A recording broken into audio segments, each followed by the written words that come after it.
for joining me today. Okay, so I want to talk about this because a lot of people don't really get into this topic, okay? It's almost like taboo. But what I will start off by saying is I met some of the most despicable people in church, okay? I met a lot of foul people in the church, and seeing that I actually did work experience in the church, I want to tell you some of the things that I saw, okay? So the number one thing I want to say is a lot of times when people give, when they tithe or they give offerings, they give or whatever, and yes, you're giving it to go towards, God's kingdom and things like that, the ministry and all of that. But you have to understand, a lot of your donations is never going to make it to the people that really need it, okay? Well, we already know that. But let me just explain why. See, you have to be a good steward of what you have, just like you have to be a good steward of where you're giving to. A lot of us give just to say I've done it, okay, to get that feeling, out of us, all right? But we're not sure of what it's being used for. What I would suggest, to be honest with you, is give directly yourself, okay? Give it to like your friends and family, somewhere where you know it's going to go to good use, so you believe it's going to go to good use. Or if it's monetary donations, put that in a fund, so if somebody ever needs some help, you'll be able to give it that way, all right? You'll still be tithing, you'll still be helping someone else or whatever, but it's somebody closer to you. All right, whereas if you give it to one of these churches or one of these other foundations, you're not sure that it's being used the way it's supposed to be used. And I'm not going to say that all people is like that, all foundations, all charities or churches. I don't want anybody twisting my words. But I'm going to tell you that a lot of times, from what I've seen, that's what happens. So let me give you an example. I was doing work experience at this church, okay? It was I would say, a low middle class area, and predominantly white. And of course, there was a Karen running this church, an older Karen. See, the thing is, she knew how to handle everything, so they just trusted her with everything. I'm talking about the financial donations. I'm talking about, the donations that came as far as like personal care, food donations. They just trusted her with everything. When you do that, when you give a person that much power, of course they're going to misuse it, all right? 9 times out of 10, they're going to misuse it because people are just people. People are human, all right? So a lot of people let that get to their head. So anyway, my job doing this work experience was to help her and assist her with whatever she needed help with. So sometimes it may be me actually, getting the food in, washing the dishes, reading out the numbers on the checks or whatever and the amounts. It may be me helping to organize certain things, whatever she needed help with. So anyway, me being the only black person there, or one of the only black people there, it was just kind of like at times she felt like she could talk to me any kind of way. And for a while, it was like nobody would say anything, and I wouldn't say anything either because I'm like, okay, this is my work experience, blah, blah, blah. Then came to a point where one day I just had to check her, all right? But I'm going to get into that later on. So basically, what I noticed is we had this huge cafeteria, okay, downstairs in the basement. Of course, it was a kitchen area, it was a cafeteria, then it was a room where all the personal care items was, all right? They kept under lock and key, and that's where you would have the toilet paper, paper towels, hand soap, things like that. And then across from it, it was a small store, and that's where they would sell like clothes, household items, things like that in this little store. So I would work in both of them or whatever to help people, get what they need or whatever. So, with that being said, when the donations came in, I would watch her go over to the side and call her family and say, hey, we got this in or whatever, have so and so come pick it up. So she would have everything that she wanted, usually, of course, the best stuff, okay?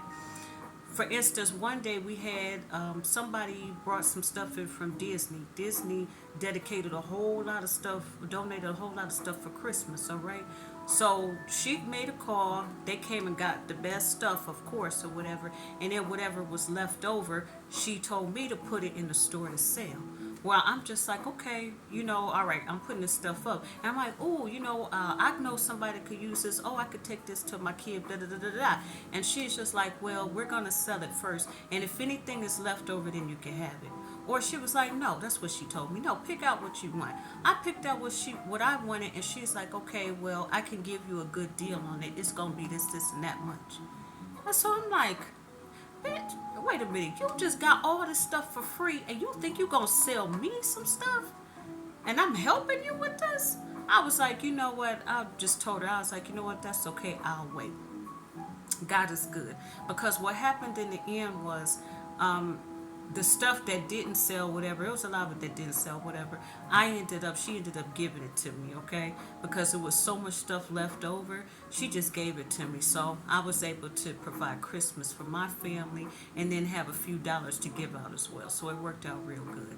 But it's just a simple fact that she had the nerve to try to charge me for something that was given to her for free. All right, after she's already picked what she wanted for her and her family without paying for it. So it be little snake stuff like that. Another thing that I got to witness was when the Pizza Hut came in. Pizza Hut delivered like 20, 25 pizzas this day or whatever. And it was all different kinds or whatever. Of course, once again, she takes like 3 or 4, puts them to the side for her and her family or whatever. And then, whoever came in or whatever stuff, they would deal them out or whatever. So I got like 1 box or whatever. That's all I wanted because, yeah. And plus, back then I was vegetarian anyway. So I wasn't eating a whole lot of meat and stuff like that. But I did take some home. Anyway, just little things like that. And my whole thing is the way that she talked to me or whatever. Not only did I have to get her together or whatever, but when you stand up for yourself, people don't like that and they want to make you an example. So of course, somewhere down the line, she called herself testing me about something. Anyway, it was just some fabricated stuff to get me out of there. But I learned a lot while I was there. Okay, I learned how to talk to people. I learned the way certain things work. All right. So yeah, I just want to say that. Also, another thing what made me stop going to church is that I had been a member of a church for about 4 or 5 years. Okay, so it was within walking distance. So I'm meaning like I would come out of my house or whatever, take a few steps to the corner, and then I would cross the street, go all the way down or whatever. It was about 10-minute walk, 10-15 minute walk, and I was at this church. I had been going here for 4 or 5 years then, all right? And one day I got real, real sick, all right? And I called them and I let them know, hey, I'm a member of the church. I'm there every Sunday. I'm not able to come in, but I do still want to pay my tithe because somebody come pick it up. I'm literally like 2 minutes away. And so the person was like, okay, well, hold on, let me ask. So I hear him asking somebody in the background, and then they both just start laughing. He comes back into the phone like, well, miss, we don't do that. We're not going to be able to pick up your tithe. I said, okay, but I said, all right, never mind. Have a good day, right? So that was the day I called, I think it was Richard Roberts' ministry, right? I told them what happened, and a prayer partner said, well, maybe that was meant to happen. Maybe it was meant for you to leave that church. I said, you know what? I have been thinking about it, and that was a confirmation I needed. He said, did you want to plant a seed faith gift? I think that's how they say it. And I said, yeah. He said, how much? I said, 300 and some dollars. He's like, whoa. I was like, right. I was like, don't you think if they knew how much my tithe was going to be, they would have came and got it? He was like, definitely. So I never went back to that church. So I'm telling y'all is you have to be a good steward of where you put your seed just as much as what your seed is. And a lot of times people are not going to do right by it. See, the church is more like a hospital than anything, okay? People go there for different reasons. Everybody's not going there to heal. Everybody is not going there to learn about God, all right? Which they should be, but unfortunately that's not always the case. And then another thing I want to say is I learned way more about God outside the church than I ever did in the church, but that's a whole nother subject, all right? So yeah, basically what I wanted to say is a lot of people are not doing what they're supposed to when they're in charge of certain things. If you like to hear me sing, if you like singing a cappella versions of different songs, I cover different genres, little shorts, make sure you check out Real Life Home Reviewed, okay? It may be under Real Life Acapella Reveal. Check that out. Also, if you haven't subscribed to this channel, but you find yourself coming back all the time watching my videos, just hit the subscribe button, okay? All right, well, thank you for being here, and bye for now.